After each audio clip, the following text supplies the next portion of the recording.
ده تفريغ موبايلك انت وشهيرة.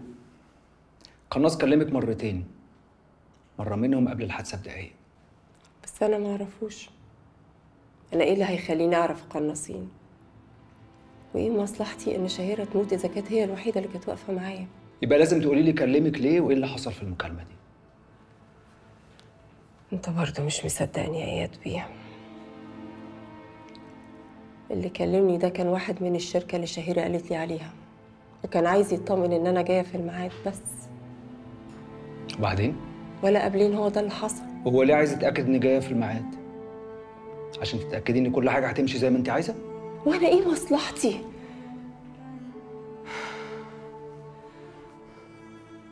على افتراض ان انا قتلت قتلة وزعيمة عصابة وعارفة اتعامل مع قاتل محترف زي ده، ايه اللي يوديني مكان الحادثة؟ ليه اشبه نفسي ليه؟ جايز عايزة تسيبي اوراقك هناك. وانا كمان اللي هقول لبابا ان هو يقول على جثة شهيرة انها جثتي؟ مش بعيد متفقين مع بعض. انتوا قد كده شايفيني مجرمة؟ مش بعيد كمان تكون انت اللي قتلتي الاستاذ بتاعك عشان تسرقي الابحاث. دكتور ادوارد؟ انا قاتل دكتور ادوارد؟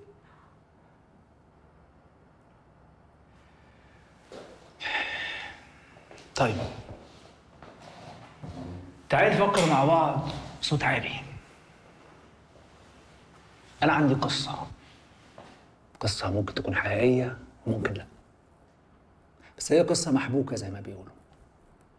واحدة سافرت في منحة، اشتغلت مع أستاذ جامعة كبير بيعمل أبحاث مهمة. فجأة أستاذ الجامعة ده يموت في ظروف غامضة. الواحدة دي تعمل إيه؟ تسرق الهارد بتاع الجامعة اللي عليه الأبحاث وتنزل على مصر. بس قبل ما تنزل على مصر تكون صفت حسابات البنوك كلها بتاعت الأستاذ ده في مصر. تروح شركة أدوية تعرض عليهم الأبحاث، الشركة ترفض، أو ممكن يكونوا اختلفوا مع بعض على الفلوس أو كانوا عايزين يسرقوا منها الأبحاث. فتجيب قاتل محترف يقتل صاحب الشركة ومديرة مكتبه وتبان إنها حادثة.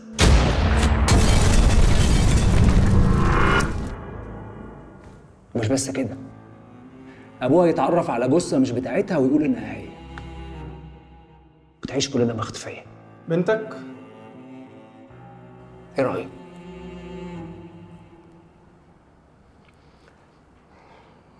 عادي. إذا كانوا أقرب الناس شكوا فيا وكذبوني،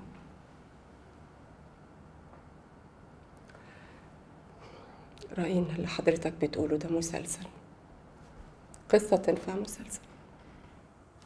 جميل.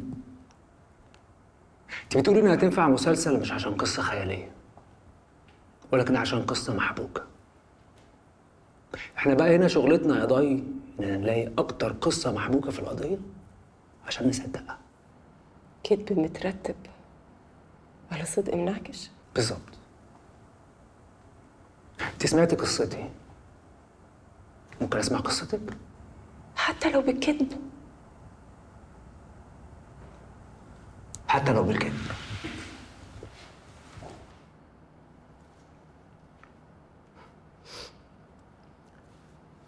كان يا مكان كان في واحدة حظها قليل، حلمت حلم كبير، محدش صدقها في الحلم ده. لما الكل حاربها قررت إنها تبعد بعيد في حتة محدش يعرفها فيها، مجهول. واحدة مكسورة الجناح، وحيدة وفي غربة، اتعلقت بقشاية. منتصر أكبر كذبة في حياتها قدر يقضي على كل اللي فاضل فيها، وهمها إنها قتلت الست اللي هو كان بيخونها معاها، وبدل ما تحاسبه على خيانتها بقت بتترجاه إن هو يسيبها تنزل مصر هي وبنتها مايا. أجمل حاجة في حياتي. شفاه بقى هو الحلم الوحيد اللي أنا عايشة عشانه، بس للأسف دواها ده المفروض إن هو ما يظهرش للنور، عشان في منظمات دولية هتخسر كتير قوي لو الدواء ده وصل للناس. هنا بقى ابتدت المؤامرة، مؤامرة راح فيها ناس كتيرة قبلي، بس الجديد في المؤامرة دي أنا الضحية. وعلشان الحدوتة تتكمل صح لازم محدش يصدقني وابقى أنا المتهمة وتتقفل الحكاية على كده. وتوتة توتة نفس الحدوتة. حلو جدا، بس قصتك فيها مشكلة صغيرة. القصة كانت ماشية حلو جدا لحد ما قلتي مؤامرة. كلمة مؤامرة حلوة مش كده؟